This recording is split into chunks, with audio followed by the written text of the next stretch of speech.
Chers ministres, chers collègues, je n'ai pas un discours magistral à faire, mais je voudrais donner ici la position de mon pays, la République démocratique du Congo, par rapport à la lutte contre les changements climatiques, en me reposant sur les programmes d'adaptation.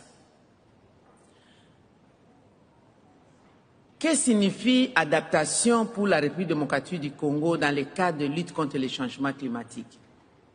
Il s'agit bien entendu de nous adapter à la nouvelle donne de réchauffement climatique, ce qui va nous permettre non seulement d'avoir la force résiliente de faire face à ces enjeux du climat, mais aussi et surtout contribuer à atteindre l'objectif que nous nous sommes assignés de maintenir la température planétaire à 1,5 degré Celsius, car cela va de la vie de toute l'humanité. Pour ce faire, mon pays, au sein du bassin du Congo, la République démocratique du Congo se présente à l'humanité comme étant un pays solution. La solution naturelle que nous recherchons, il s'agit du potentiel forestier que nous mettons à la disposition de l'humanité. Tout le monde le sait certainement, je voudrais juste rappeler que le bassin du Congo signifie 268 millions d'hectares de forêts tropicales humides dont l'humanité a besoin pour avoir la capacité nécessaire de séquestrer la pollution, nous appelons les CO2, les gaz à effet de serre et autres. La République démocratique du Congo, c'est aussi 10% des réserves mondiales des eaux douces, 52% des eaux douces en Afrique, avec un fleuve qui a un débit puissant, capable de nous donner l'énergie hydroélectrique qui, la desserte, nous permettra de ne plus faire pression à la forêt que nous tenons absolument à préserver.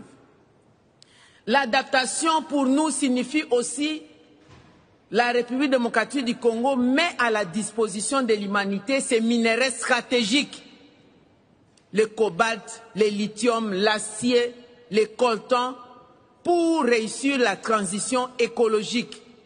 Et pour nous adapter à cela, il nous faudrait que ces minéraux soient non seulement exploités, mis à la disposition de l'humanité, mais transformés localement pour permettre aussi au peuple congolais, au peuple africain d'accéder à un coût abordable de les instruments, l'outil de la transition écologique. Enfin, l'adaptation, c'est que désormais en République démocratique du Congo, dans le bassin du Congo, nous avons changé notre comportement. Nous devons le changer, nous sommes en train de le changer. Ne plus cultiver de manière itinérante sur brûlis. Alors il nous faut une compensation, il nous faut de l'échange. Quelle est l'alternative pour que nous puissions nous adapter à la nouvelle culture industrialisée, sans pollution? Il s'agit d'avoir accès aux fonds d'adaptation, accès aux fonds mis à la disposition pour l'atténuation. Il s'agit aussi que nous puissions bénéficier du prix unique, identitaire et équitable du prix de la tonne de carbone. Parce qu'il est inconcevable que nous qui possédons la solution, les forêts tropicales humides nécessaires, notre tonne de carbone puisse être vendue à 5 $ américains, alors qu'ailleurs, la même tonne vaut de 60 à 100 $ américains. Il s'agit aussi qu'on puisse avoir des fonds additionnels, ne pas nous demander que le prix de la vente du crédit carbone, nous puissions encore ponctionner des pourcentages à mettre dans le fonds d'adaptation. Ce n'est pas possible.